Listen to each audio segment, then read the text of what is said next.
कहानी की शुरुआत होती है एक मैदान जंग से। हमें 6वीं शताब्दी का काल दिखाया जाता है जहां ताइजोंग की सेना अंशी के किले को फतेह करना चाहती है और इन सब का लीडर चीन का एम्परर ताइजोंग है, जो कि अपने ही पड़ोसी देश कोरियाई के गोगोरिया साम्राज्य पर हमला कर देती है। ताइजोंग अपने समय का सबसे खतरनाक खिलाड़ी था। वहीं दूसरी तरफ कोरिया के गोगोरिया साम्राज्य का जनरल योंग से बिना डरे डटकर अपनी सेना के साथ उसकी तरफ बढ़ता है। उसके करीब 1.5 लाख सैनिक भी अपने हथियार लेकर ताइजोंग की सेना पर वार करने आगे बढ़ जाते हैं। इस युद्ध में भले ही ताइजोंग उनका लीडर था, लेकिन वह दूर से ही इस युद्ध को होता हुआ देखता है, क्योंकि वह जानता था कि मेरी सेना दुश्मन को अच्छा सबक सिखाएगी और जीत उसी की होगी। लेकिन कोरियन सेना भी कुछ कम नहीं थी। उनके सैनिक भी काफ़ी ज़्यादा तादाद में थे। इसी बीच चीनी सेना अपने छुपे हुए दुश्मनों को सामने ले आती है, जो पीछे से कोरियन सेना पर हमला कर देती है। इसमें काफ़ी लोग मारे जाते हैं। अब ऐसे मुश्किल वक्त में कोरियन सेना के पास पीछे हटने के अलावा और कोई भी रास्ता नहीं था। इसी बीच हमें एक नया किरदार दिखाया जाता है जिसका नाम था समूल।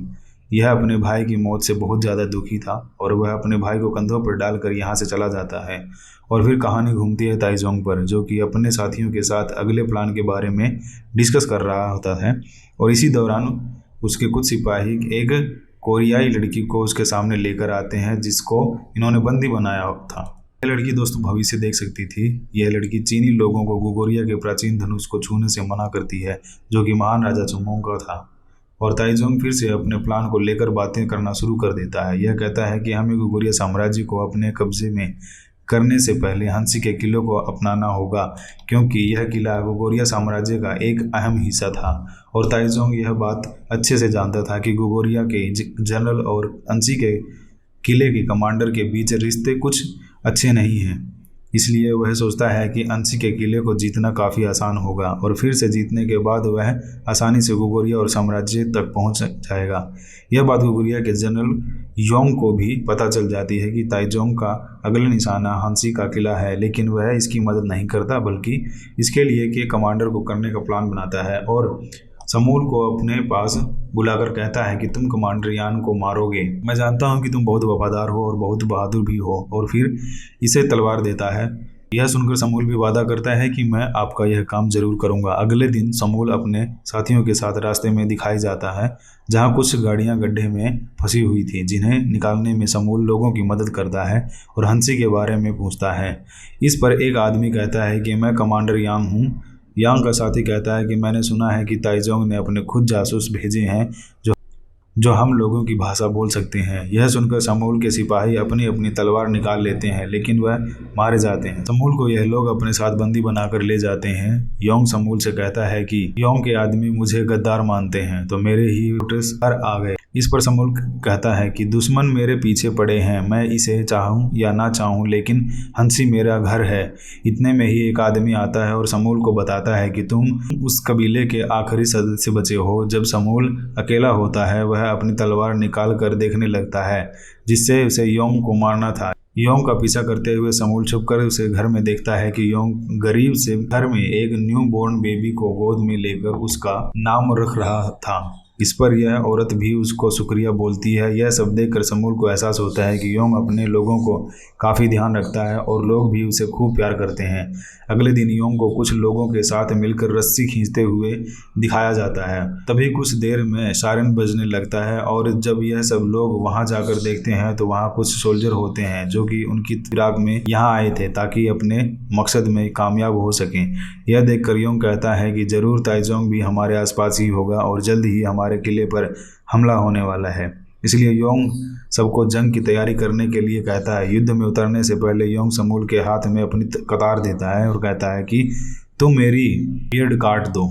समूल सोचता है कि योंग को मारने का इससे अच्छा मौका तो कभी नहीं होगा, लेकिन वह चाहकर भी ऐसा कर नहीं पाता। समूल के हाथ कांपने लगते हैं, जिसे देखकर योंग समझ जाता है कि समूल यहाँ योंग के कहने पर उसे मारने आया है। योंग समूल से कहता है कि तुम अगर मुझे मारना चाहते हो तो तुम्हें इसका एक मौका और मिलेगा। और यह सब जंग के लिए निकल जाते हैं।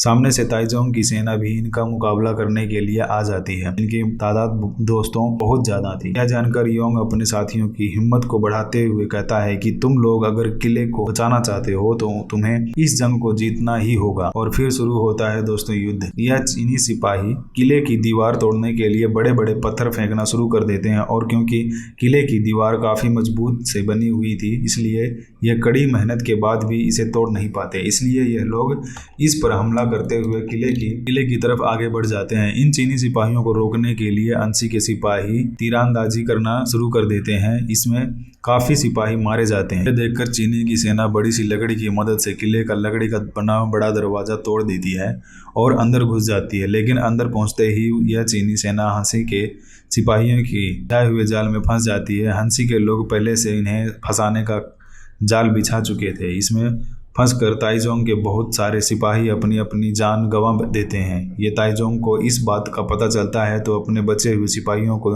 पीछे हटने का हुक्म देता है और किले से कुछ देर के लिए ही सही लेकिन परेशानी टाल जाती है। इस खुशी में हंसी के सभी लोग रात में जश्न मनाते हैं। इसी रात समूल भी अपना वादा पूरा करने के लिए योंग के पास पहुंच जाता है और अपनी तलवार योंग की गर्दन पर रख देता है और पूछता है कि तुमने गुगोरिया के जंगलों की बात क्यों नहीं मानी। इस पर योंग कहता है कि मेरा यह फर्ज बनता है कि अंशी के किले की रक्षा करूं। अगर मैं ज़्यादा सिपाही वहां भेज देता तो फिर किले की रक्षा कर पाना नामुमकिन हो जाता और गुगोरिया समाज के लिए यह किसी खतरे से कम नहीं था। रात को फिर से खतरे का सायरन बजना शुरू हो जाता है क्योंकि ताइजोंग की सेना ने इन पर चढ़ाई कर दी थी। चीनी सेना किले के पास नई टावर बनाती है और फिर तारों से हमला करना शुरू कर देती है। यह देखकर योंग अपने सिपाहियों को मिर्ची के तेल के गोले बनाने का ऑर्डर देती है, जिसे योंग चीनी सिपाहियों के साथ साथ इनके टावर को भी जलाकर राख कर देगा। लेकिन इन सब में योंग बहुत जख्मी हो जाता है और इसी का फायदा उठाते हुए जैसे ही चीनी सैनिक इस पर हमला करते हैं वैसे ही समूल बीच में आकर योंग को बचा लेता है और फिर ठीक 4 दिन बाद योंग को होश आता है और फिर उसे पता चलता है समूल जो कि उसकी जान लेने आया था उसी ने उसकी जान बचाई है। तो वह बड़ा खुश होता है कि वही दूसरी तरफ ताइजोंग काफी